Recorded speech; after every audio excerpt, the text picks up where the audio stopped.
Hi everyone. We are going to continue our new unit, Project Earth. Today we will begin to read our new text, Potatoes on Rooftops, Farming in the City by Hadley Dyer. So this is a persuasive text, and in persuasive texts, the author is going to introduce us to an opinion about a topic, and they're going to try and convince us to support that opinion. So, in persuasive texts, authors will often use cause and effect to help us understand the reasons why they have that opinion. They're also going to support their opinions with evidence, just like you've been doing in your writing pieces. And they're also going to use words that really try and appeal to their audiences to really sort of get an emotional response from their reader. So today, before we read, I'd like you to think about what do you know about farming and what do you wonder about farming in the city? So our learning target for today is I can generate questions about a text to deepen my understanding and gain information. So if I'm generating something, it means I'm coming up with. So I can come up with questions about a text. So when we ask and answer questions, we want to do that before, during, and after reading. So we can use our questions to make predictions, clarify things that might seem unclear, and think more deeply about a text. So when is this happening? What will this be about? Where in the text can I find an answer to my question? Who is this person? And why did the author write this?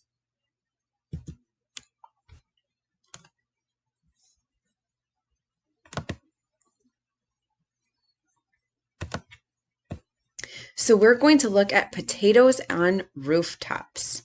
So I'm on page 313 in my Into Reading book.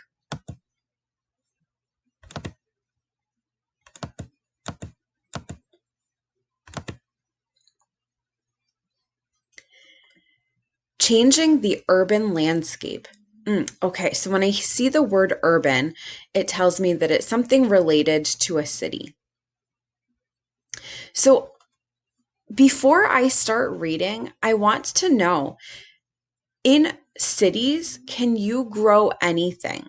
So when I think about fields around us, we tend to see corn or soybeans. There might be wheat. And I want to know, are there other things that you can grow in cities? So that's going to be the question that I'm going to try and ask and answer. And why do people want to grow things in a city when we have so many different areas around us where we have fields that have space to grow things? Cities are sometimes called concrete jungles, but imagine an urban neighborhood so lush and leafy, it seems more like an actual jungle. Picture your lunch growing on a vine just outside your classroom window. In some cities, these images are becoming real.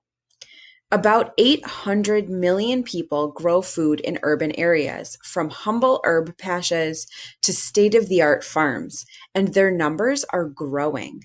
These gardeners and farmers are leading the way toward greener, healthier cities. They're changing our urban landscapes while planting the seeds for our future. So if we look at this urban garden, it looks like it's an oasis in the middle of a city. A taste of freedom. Former South African President Nelson Mandela spent 27 years as a political prisoner on Robben Island. He dug into the rocky soil with his bare hands to create a vegetable patch that was just 1 yard wide and shared his harvest with fellow prisoners. People visit his garden today as a monument of kindness, perseverance, and hope. If Mandela's humble garden had the power to transform lives, what could we do with space, tools, and technology available in our cities? So we do see lots of concrete and the power of plants to transform that. To plant a seed, watch it grow, to tend it, then harvest it, offered a simple but enduring satisfaction. The sense of being the custodian of this small patch of earth offered a small taste of freedom. Nelson Mandela, former president of South Africa. Ye Olde Victory Garden. During World War I, 1914 to 1918, cities around the world began running out of food. Thousands of farmers served in the army instead of tilling their fields. Fertile ground was destroyed by combat and bombs. International waters became very dangerous for ships carrying food. In 1917, a new organization in the United States called the National War Garden Commission decided the solution was to grow food on a small scale closer to home. It encouraged citizens to use all available growing spaces and taught people how to can and preserve food. Soon after, the U.S. Department of Agriculture, USDA, began its own campaign to get people growing. As a result, the number of garden plots rose from 3.5 million in 1917 to more than 5 million in 1918.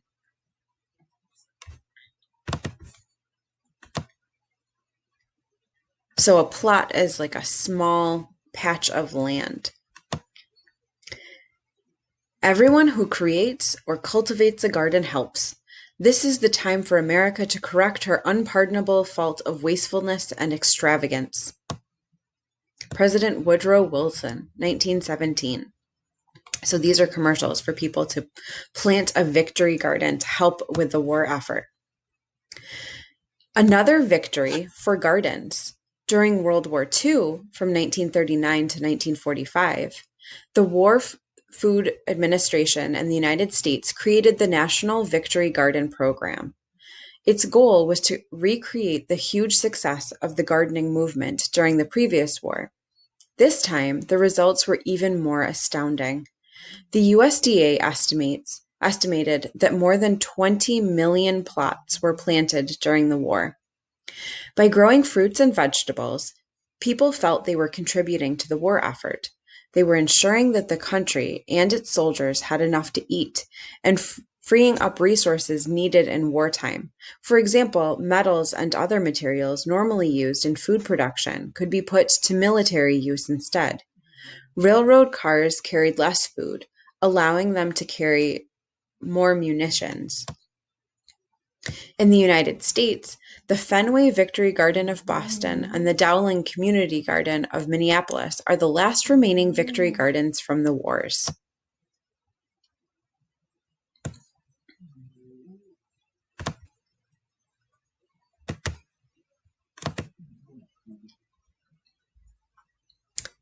Every available inch. Whoops. What was old is new again. Those victory gardeners were ahead of their time. Even in peacetime, there are plenty of reasons to grow our own food in cities, but not everyone has a yard that can be turned into a garden. Some neighborhoods have no green spaces at all. How do you turn a concrete jungle into a source of fresh, healthy food? Fortunately, there's nothing engineers and architects love better than a challenge. Vertical gardens. When cities are too jam-packed to create wide growing spaces, one alternative is to go up and up and up, also known as a living wall. Vertical gardens can transform brick, concrete, and siding into artistic and even edible walls. The Urban Farming Food Chain Project in Los Angeles created food-producing wall panels that are mounted on buildings. Those who tend the walls reap the harvest, which is not sold commercially. You can create your own wall panel by recycling shelving units, adding hanging pots to wooden fences, or even hanging old shoe organizers. Towering farms. Vertical farms take the concept of growing upward to the next level, skyward. Designers have been imagining high-rise growing spaces that aim to produce as much food as possible without draining all of the city's resources. Creating a vertical farm is more complicated than building a living wall. It's a bigger venture than just converting office towers into farms. For example, if sunlight can't reach all of the plants, solar panels may need to be installed to supply energy for artificial growing lights. Designs also have to include ways to capture, recycle, and pump water throughout the building. Until someone constructs the first vertical farm, we won't know all of the challenges of building one. We won't know all of the advantages such a farm might bring to a community. But with so many people energized by the innovative plans, it's only a matter of time until we find out. An architect named Gordon Graff designed a 58-story green building called Sky Farm for the city of Toronto. It has 8 million square feet of growing space. That's enough to feed 35,000 people per year. Time will tell whether a costly, untested project like this will come to be, but it's the right kind of dreaming. So then if we look at the pictures and captions, it says, pictured above are beans and zucchini growing up a city home trellis. When you can't spread out, you can always stretch up. Vertical farms takes the concept of growing upwards to the next level, skyward. So I want you to think back to the questions that you asked earlier and determine, have you had your questions answered? And if not, where do you think you'll find those answers?